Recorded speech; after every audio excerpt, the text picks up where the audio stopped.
Nessuno entra con una mia autorizzazione o dalla Procura della Repubblica.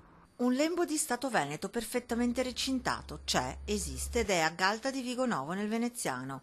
È la proprietà di Maurizio Mescalchin, titolare di una ditta individuale e un'impresa edile che dal 2008 ha deciso di voltare le spalle al governo italiano e non pagare più le tasse. Sono un veneto e non italiano, con l'annessione del 22 ottobre, mi sembra 22-21 del 1966, automaticamente non riconosco lo Stato italiano. Una decisione presa coscientemente e resa nota con tanto di raccomandata all'Agenzia delle Entrate dopo una scoperta da parte dello stesso Mescalchin. Beh, mi sono accorto che lo Stato italiano è una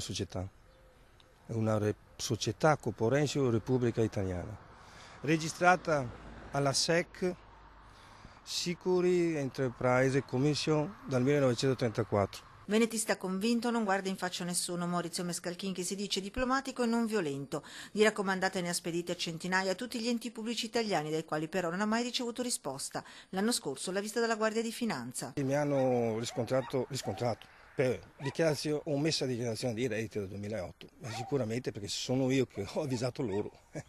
Logicamente io non mi sento adesso un evasore fiscale. Mescalchin dorme sonni tranquilli dal suo punto di vista. È lo Stato italiano che gli deve ritornare ben 529 milioni di euro, soldi da lui versati sotto varie forme prima del 2008.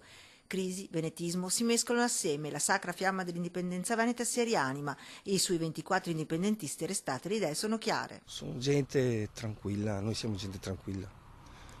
Lo Stato si è sentito potente in quella occasione e da là che si vede, lo Stato ha paura di noi.